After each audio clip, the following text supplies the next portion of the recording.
राजनीति में लौह पुरुष जैसा सरदार नहीं मिलता, लाल बहादुर जी जैसा कोई किरदार नहीं मिलता।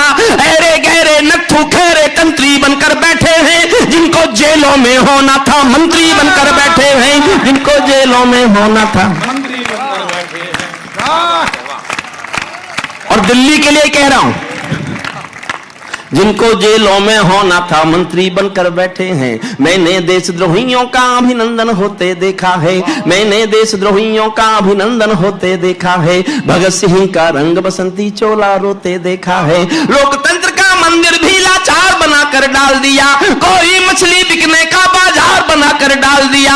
अब जनता को संसद भी प्रपंच दिखाई देती है, नौटंकी करने वालों का मंच दिखाई देती है, नौटंकी करने वालों का मंच दिखाई, नौटंकी करने वालों का मंच दिखाई देती है।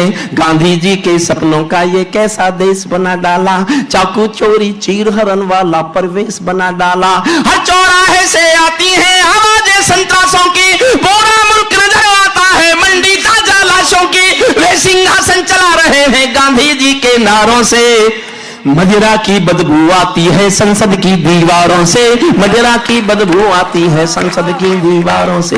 अखबारों में रोज खबर है चरमपंथ के हमलों की, अखबारों में रोज खबर है चरमपंथ के हमलों की। आंगन की तुलसी दासी है नागफनी के गमलों की। और सुनना साहब फिर चौथी पंक्ति, अखबारों में रोज खबर है चरमपंथ के हमलों की, आंगन की तुलसी दासी है नागफनी के गमलों की।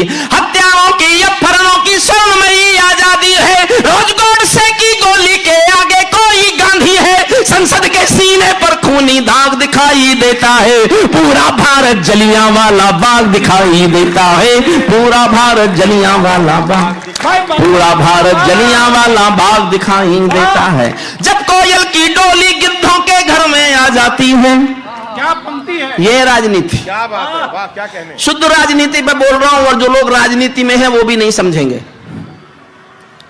जब कोयल की डोली गिद्धों के घरों में आ जाती है, तो बगला भक्तों की टोली हंसों को खा जाती है, तो बगला भक्तों की टोली हंसों को खा जाती है। जब जब भी जय चंदों का अभिनंदन होने लगता है, तब तब सांपों के बंधन में चंदन रोने लगता है, तब तब सांपों के बंधन में चंदन। दो लाइन पढ़ता हूं, और आदरणीय सरता जी को मैं उनके गीतों के श्रेष्ठ शिल्प का घोर प्रशंसक हूं, घोर प्रशंसक। मुझसे उम्र में भले छोटी हैं, लेकिन उनका मेधा प्रज्ञा और गीत का शिल्प बहुत बड़ा है। हरिओम पमार जैसे कवि से बहुत बड़े शिल्प की कवित्री हैं वो। दो पंक्तियां समर्पित करता हूं आदरणीय सरता जी को, प्रवीण भाई को। और मेरी इस कविता की सर्वाधिक संवेदनशील पंक्तियां हैं। मैं चाहता हूं आपने जिस तरह से आज कविता के श्रेष्ठ उच्च मापदंडों को स्वीकार किया है तालियां बजाकर, मेरी दो पंक्तियां स्वीकारना। जब जब भी जय चंदों का अभिनंदन होने लगता है, तब तब सांपों के बंधन में चंदन रोने लगता है। जब फूलों को तितली भी हत्यारी लगने लगती है, तो माँ की अर्थी बेटों को भारी लगने लगती है, तो माँ की अर्थी बेटों को भारी, तो माँ की अर्थी बेटों को भारी लगने लगती है। जब जुगनू के घर सूरज के घोड़े सोने रहते हैं। ओम प्रकाश शर्मा जी, काश्मीर सुना रहा हूं, काश्मीर, और मेरे सुनाने का ढंग देखना। जब जुगनू के घर सूरज के घोड़े सोने लगते हैं, तो केवल चुल्लू भर पानी सागर होने लगते हैं। सिंहों को म्याऊं कह दे, क्या ये ताकत बिल्ली में है? बिल्ली में क्या ताकत होती, कायरता दिल्ली में है। बिल्ली में क्या ताकत होती, कायरता। कहते हैं कि सच बोलो तो प्राण गंवाने पड़ते हैं, कहते हैं कि सच बोलो तो प्राण गंवाने पड़ते हैं। मैं भी सच्चाई गा गा कर शीश कटाने आया हूँ, घायल भारत माता की तस्वीर दिखाने लाया हूँ, घायल भारत माँ।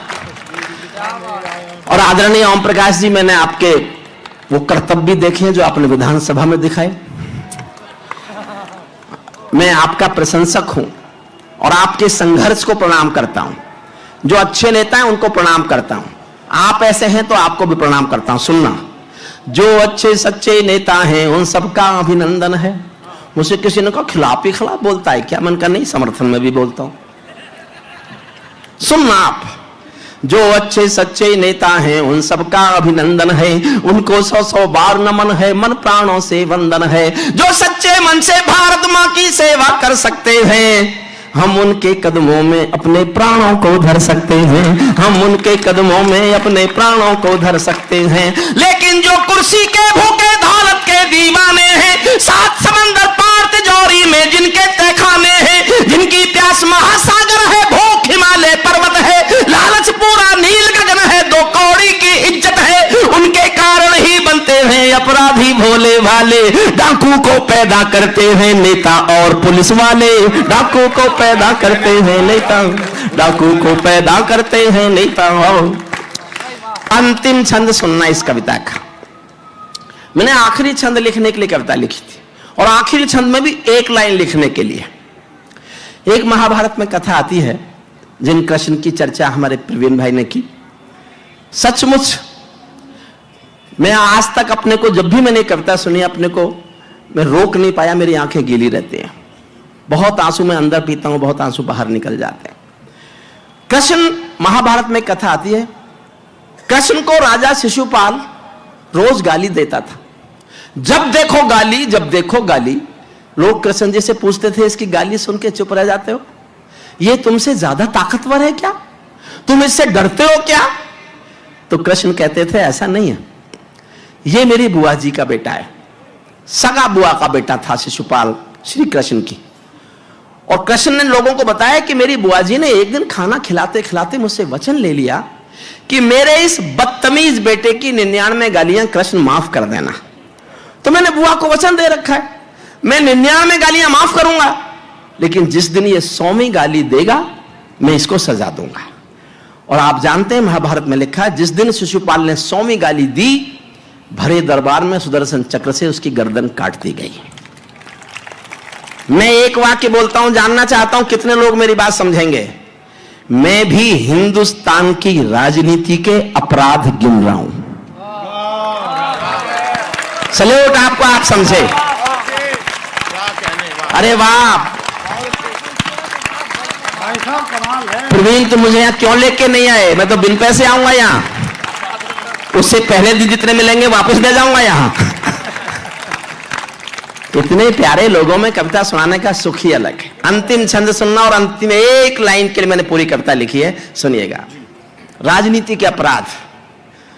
मैं घायल भारत माता की तस्वीर दिखाने आया हूं। कोई कलाकारों के सर पर तलवारें लटकाता है। क्या क्या नहीं हुआ राजनीति।